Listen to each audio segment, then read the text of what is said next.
Hey everyone, welcome back to my channel. If you don't know me, my name is Sarah, and in today's video I will be showing you how to sink the eyes in on this unicorn plushie.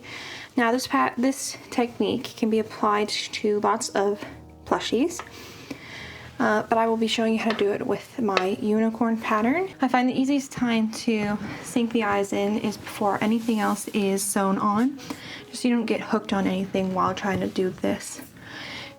If you have more body color available, that would be the yarn you should use. If you don't, you can use a smaller yarn with a similar color. So I'm going to be using a size 4 acrylic for this size 6 plushy yarn. And the way we're going to do this, you won't be able to see the acrylic yarn when we're done. So what you're going to need is a sewing needle. I like to use these long ones. You can find them at Michael's or Hobby Lobby and probably at other places too. I like to use one with a bigger eye. If you don't have a needle that can work with your body color, if you end up using that, you could just use a plastic needle as well. So you will take your color, any size yarn you're using, and just thread your needle to begin with.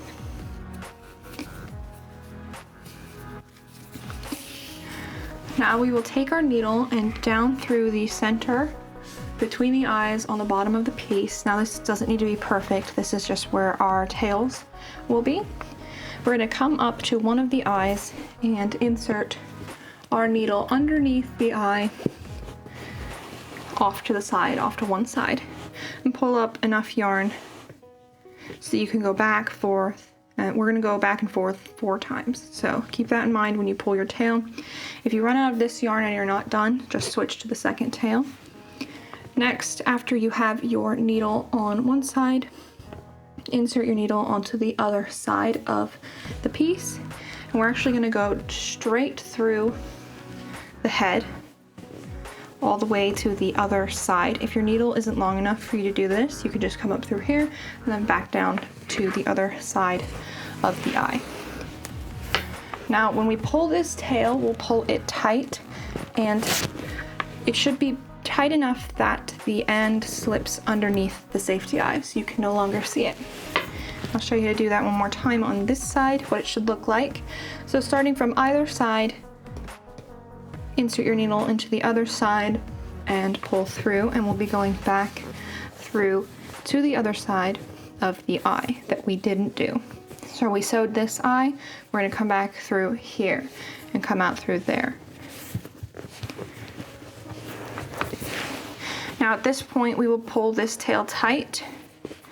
We'll pull both tails together and tighten it until it's sunk in as much as we want. We can adjust this a bit more later as well. As you can see, it's got an uneven because we haven't sewn the other side yet, which is what we'll do right now. As soon as I get this yarn to play nice. There we go. So the same thing on the other side, start at one end and then insert your needle into the other side, and then back through to the other eye.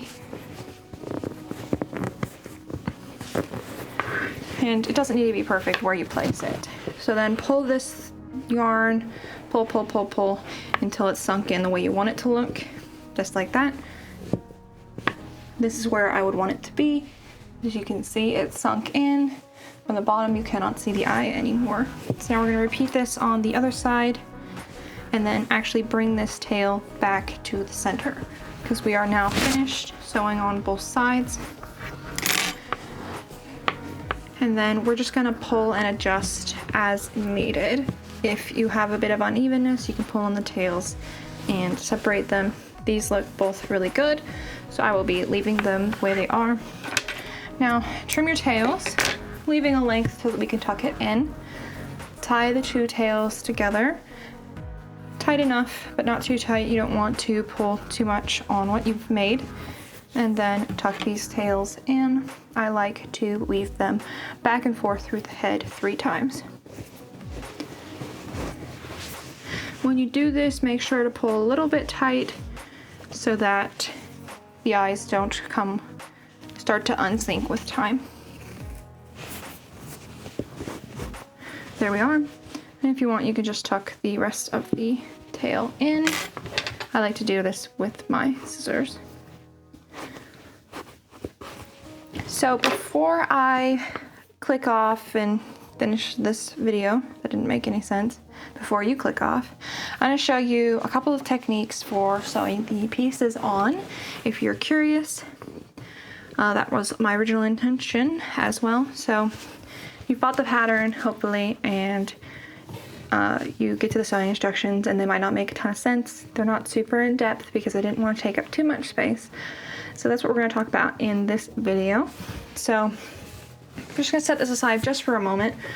I ran out of pink yarn to finish the legs, so I don't have enough to sew on. What I'll do is actually stitch my legs on with acrylic yarn. This really only works if you're working with plushy yarn, so keep that in mind when you're making this pattern.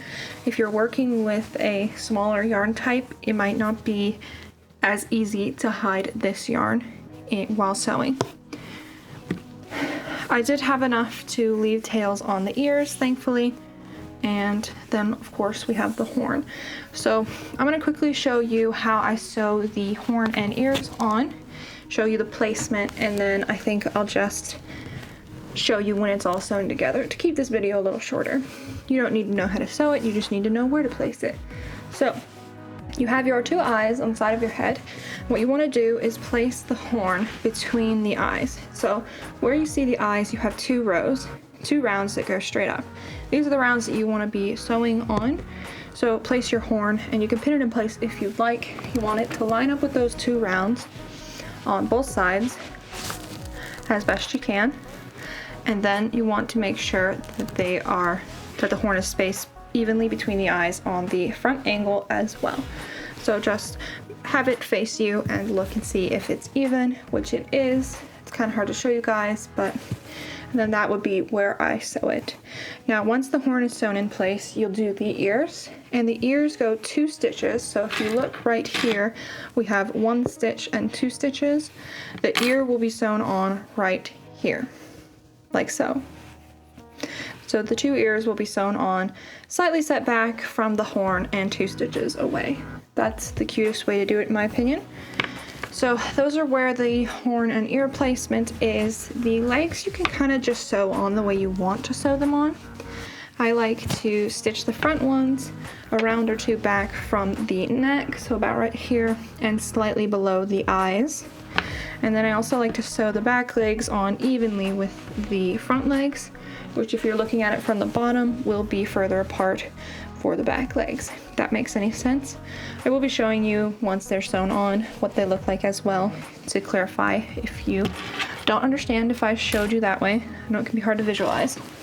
I don't currently have the mane and tail made, so I'm going to crochet them up, and then I will come back and I'll show you what the mane and tail look like when you sew them on.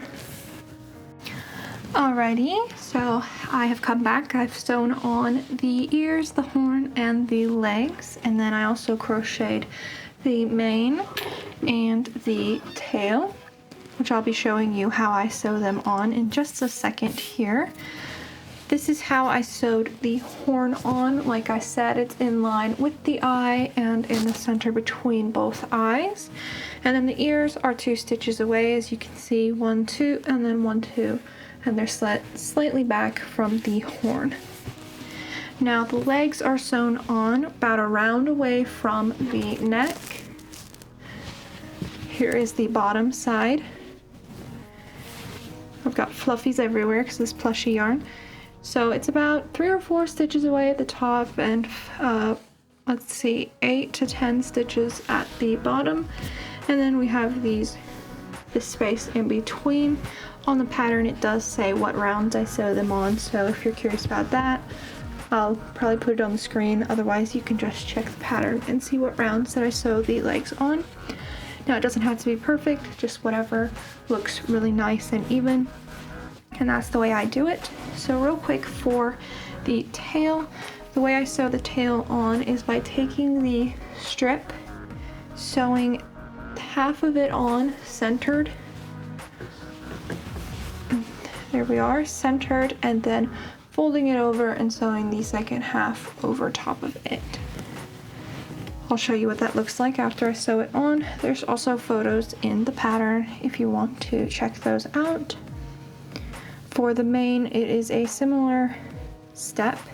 We begin by sewing at the neck, sewing along up to here, and then folding the mane over and sealing that, and then you will have something that looks like that.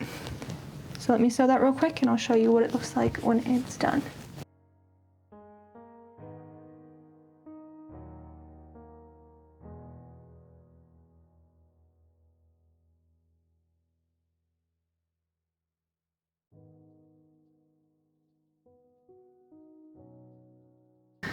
Alright, here we are with our finished unicorn. Here's how I sewed the mane on. There's still some fluffies in here. I sewed on by going this way and then turning and then sewing back down with the second half of the mane. Then you can flip it over, you can hold the mane any way you want. And yeah, it's super cute. And same with the tail, sewed on half going this way and then folded it over and sewed the second half on top. And that is all the steps for sewing the unicorn and putting the unicorn together. And if that was helpful, let me know in the comments or in your review of the pattern. I do think this was needed because sewing instructions can be really difficult for patterns, both writing them out and understanding them. So hopefully this helped you put things together, visualize where things go in a more 3D look than with just photos. And yeah, thanks for watching, thanks for sticking around, and I hope to see you in my next video. Bye!